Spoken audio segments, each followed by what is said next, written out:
मी मनीषा तुम्हा सर्वांचे मनापासून स्वागत करते। आज आपण इथे रोजच्या वापरासाठी सुंदर अशी फुगाबाही डिझाईन बघणार आहोत। एकदम सोपी पद्धत आहे। इथे मी साध्याच बाहीचं पेपर कटिंग घेतलेलं आहे। तुम्ही तुमच्या मापानुसार इथे साध्याच बाहीचं बरोबर असं पेपर कटिंग घ्यायचं आहे, कोणत्याही साईजमध्ये। आता इथे समोरच्या बाजूला पट्टी जोडण्यासाठी 2 इंचाची पट्टी ठेवली आणि लांबीला जेवढा आपला दंडगेर असेल ना तेवढ्या लांबीची इथे मी घेतलेली आहे। ही आपली ओपन बाजू आहे आणि ही आपली बंद बाजू आहे। आता बाहीचं पेपर कटिंग असं ठेवून घ्यायचं आहे, म्हणजे काय होईल आपल्या लक्षात येईल की आपल्याला कपडा किती वापरायचा आहे। असं ओपन बाजूला बाहीचं पेपर कटिंग ठेवून घ्यायचं आहे। आता ह्या बाजूला एक मी 4 इंचावरती मार्किंग करून घेते। तेवढा कपडा आपल्याला इथे चुन्या टाकण्यासाठी जास्त वापरायचा आहे। एक मार्किंग करून घेते 4 इंचावरती। मार्किंग करून झालेलं आहे। कोणत्याही साईजमध्ये ही परफेक्ट पद्धत तुम्ही वापरू शकता। आता ह्या मार्किंगवरती आपल्याला इथे बाहीचं पेपर कटिंग ठेवायचं आहे। आता जेवढा जास्तीचा ह्या बाजूचा कपडा आहे ना तेवढा एका लाईनीमध्ये कट करून घ्यायचा आहे। कट करून टाकलेला आहे। तुम्ही सुद्धा ही पद्धत नक्की वापरायची आहे। बाहीची उंची तुम्ही तुमच्या आवडीनुसार सुद्धा ठेवू शकता। बाहीची उंची इथे मी 6 इंच शिलाई मार्जिनच्या सहित ठेवलेली आहे। असं ठेवून घेते बंद बाजूला। आता इथे वरच्या बाजूला एक मार्किंग करून घेते। बाही उंची झाली परफेक्ट। आता ह्याच्यामध्ये वरच्या बाजूला 1 इंच घ्यायचं आहे। इथे ना काय होतं, चुन्या सुद्धा व्यवस्थित पडतात आणि दिसायला सुद्धा तुमची फुगाबाही सुंदर दिसते। त्यासाठी वरच्या बाजूला 1 इंच मार्किंग करून घ्यायचं। आता एक लाईन ओढून घेते। सर्व साईजमध्ये तुम्ही ते वरच्या बाजूला 1 इंच घ्यायचं आहे, म्हणजे चुन्या सुद्धा अशा व्यवस्थित पडतात आणि फुगा सुद्धा आपला खूप छान पडतो त्यासाठी। आता इथे मी असं पेपर कटिंग ठेवून घेतलं। ओपन बाजूला एक मार्किंग करून घेते। इथे हे अशा पद्धतीने मार्किंग करून झालेलं आहे। इथून आतमध्ये आपल्याला इथे 2 इंचावरती सुद्धा एक मार्किंग करून घ्यायचं आहे। इथून आतमध्ये एक 2 इंचावरती ओपन बाजूला मार्किंग करून घेते, म्हणजे काय होतं मुंडा पुढे मागे होत नाही त्यासाठी मार्किंग करून झालेलं आहे। आता इथे आपल्याला बाहीचा आकार देऊन घ्यायचा तिथपर्यंत। हे अशा पद्धतीने एकदम असं सोपं आहे। इथे मी अशा पद्धतीने बाहीचा आकार देऊन घेतलेला आहे। आता बंद बाजूने इथे मी 1 इंचावरती एक मार्किंग करून घेते। 1 इंचावरती मार्किंग करून झालेलं आहे। आता थोडासा खोलगट आकार इथे देऊन घ्यायचा आहे, समोरच्या बाजूला जोडण्यासाठी लागणार आहे त्यासाठी, म्हणजे समोरच्या बाजूला मुंडा जोडण्यासाठी तो आकार आपल्याला इथे देऊन घ्यायचा आहे।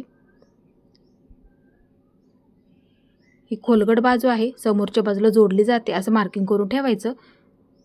आता हे आपल्याला दोन्ही सुद्धा एकत्र कट करून घ्यायचं आहे। सर्वात आधी मध्यावरती मार्किंग करून घेते, म्हणजे बाही जोडताना बरोबर येऊन जातं त्यासाठी। ओपन करून घेते। आता ही थोडीशी खोलगट बाजू इथून सर्वात आधी हे कट करून घ्यायचं आहे। इथपर्यंत मी हे कट करून टाकते। हे अशा पद्धतीने इथे आपलं परफेक्ट असं बाहीचं कटिंग झालेलं आहे। तुम्ही सुद्धा ही पद्धत नक्की वापरायची। कोणत्याही साईजमध्ये ही परफेक्ट पद्धत तुम्ही वापरू शकता। ही ओपन बाजू आहे। आता ओपन बाजूने प्रत्येक साईजमध्ये तुम्ही 6 इंच मार्किंग करून घ्या। तिथे आपल्याला चुन्या टाकायच्या नाहीत, तेवढा भाग आपल्या इथे प्लेनमध्ये राहणार आहे, ते लक्षात ठेवायचं आहे। मार्किंग करून झालं, थोडासा कट देऊन घ्या, म्हणजे चुन्या कुठून कुठपर्यंत टाकायच्या हे लक्षात येतं आपल्या। थोडंसं कट मार्किंग असं करून घ्यायचं आहे। आता ह्या सुद्धा बाजूला म्हणजे दंडगेरच्या सुद्धा बाजूला एक मार्किंग करून घेतलं। ओपन करून घेते। इथे मार्किंग झालं, इथे सुद्धा मार्किंग झालेलं आहे। वाटलं तर मार्किंग असं लाईन ओढून घ्यायची, म्हणजे काय होतं लक्षात येतं आपल्या त्यासाठी। हा मध्य आहे। आता इथे आपल्याला चुन्या टाकून घ्यायच्या आहेत। इथून सुरुवात करायची तर इथपर्यंत जे आपण कट मार्किंग केलं का तिथून सुरुवात करायची आहे आणि चुन्यांची तोंड आपल्या बाजूला करून घ्या। आवडीनुसार सुद्धा ठेवू शकता, फक्त टाकताना एकसारख्या टाकायच्या आहेत, म्हणजे दोन्ही सुद्धा बाजू दिसायला एकसारख्या दिसतील त्यासाठी। आता जिथपर्यंत आपला कट आहे ना तिथपर्यंत पूर्ण चुन्या टाकून घ्यायच्या आहेत।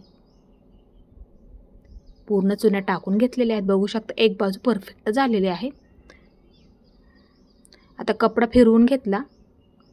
आता ह्या सुद्धा चुन्यांची तोंड आपल्या बाजूला करून घ्यायची। कपडा फिरवला ना ते बरोबर होऊन जातं। आता ह्या सुद्धा बाजूला आपल्याला ते एकसारख्याच पूर्ण चुन्या टाकून घ्यायच्या आहेत। ज्या पद्धतीने आपण त्या बाजूला टाकल्या त्याच पद्धतीने ह्या सुद्धा बाजूला टाकून घ्यायच्या आहेत। जिथपर्यंत आपलं कट मार्किंग आहे ना तिथपर्यंत पूर्ण चुन्या टाकून घ्यायच्या आहेत। बघू शकता इथे व्यवस्थित झालेलं आहे दोन्हीसुद्धा बाजू. हे अशा पद्धतीने पटकन होणारी सुद्धा ही बाही डिझाईन आहे, नक्की बनवून बघायची आहे. आता पेपर कटिंग घेतलं असं ठेवून बघा, हे असं लगेच ठेवून बघायचं आहे. बऱ्याच वेळा काय होतं मग बाही जोडायला पुरत नाही, असं पेपर कटिंग ठेवून बघायचं लगेच पुरतं आहे का. हे परफेक्ट झालेलं आहे. आणि जर कमी पडलं तर ह्यामधली एक चुनी काढू शकता किंवा त्यामधली सुद्धा त्या बाजूची सुद्धा एक चुनी तुम्ही ह्याच्यामध्ये काढू शकता. आता ही उलट करून घ्यायचं आहे अशा पद्धतीने. आणि ही आपण समोरच्या बाजूला पट्टी जोडणार आहोत, असं ठेवून घ्यायचं आणि अर्धा इंच पकडायचं आहे आणि पूर्ण पट्टी जोडून घ्यायची आहे. अर्धा इंच पकडत पकडत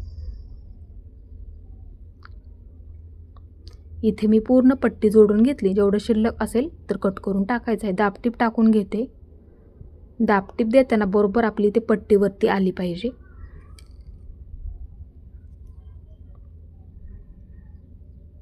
इथे आपली पूर्ण अशी दाबटीप टाकून झालेली आहे. आता सुईचं करून घ्यायचं हे अशा पद्धतीने. एकदा घडी करून घ्यायची म्हणजे धागे निघणार नाहीत त्यासाठी. आणि ह्याच्यावरती बरोबर एकदम अशी कडेला एक शिलाई देऊन घ्यायची आहे, म्हणजे समोरच्या सुद्धा बाजूला एक प्रकारची आपली पट्टी तयार होईल त्यासाठी. आणि दिसायला सुद्धा आपली दंडगीरची बाजू एकसारखी दिसेल आणि व्यवस्थित सुद्धा दिसणार आहे त्यासाठी. हे पूर्ण पट्टी जोडून झालेली आहे. जास्तीच असेल तर एका लाईनीमध्ये करून घ्यायचं आहे. हे व्यवस्थित झालं. ही सुद्धा बाजू आणि ही सुद्धा बाजू, म्हणजे आपल्या इथे धागा सुद्धा तुम्हाला दिसणार नाही आहे त्यासाठी. आता इथे काय करायचं, आपल्याला समोरच्या बाजूला एक लेस जोडून घ्यायची आहे. लेस तुम्ही तुमच्या आवडीनुसार सुद्धा वापरू शकता. आता इथे मी पूर्ण लेस जोडून घेते पूर्ण दंड घेरला, म्हणजे काय होईल आपली बाही डिझाईनसुद्धा दिसायला आणखीन सुंदर दिसेल त्यासाठी. इथे आपली पूर्ण लेस जोडून झाली. बघू शकता. तुम्ही सुद्धा ही पद्धत नक्की वापरायची आहे आणि कमी वेळामध्ये सुंदर अशी आपली ते रोजच्या वापरासाठी फुगाबाही कटिंग आणि शिलाई करण्याची एकदम अशी सोपी पद्धत समजून सांगितली. तुम्ही सुद्धा ही पद्धत नक्की वापरायची आहे. आणि माझा आजचा व्हिडिओ तुम्ही पूर्ण पाहिल्याबद्दल मनापासून तुमच्या सर्वांचे धन्यवाद.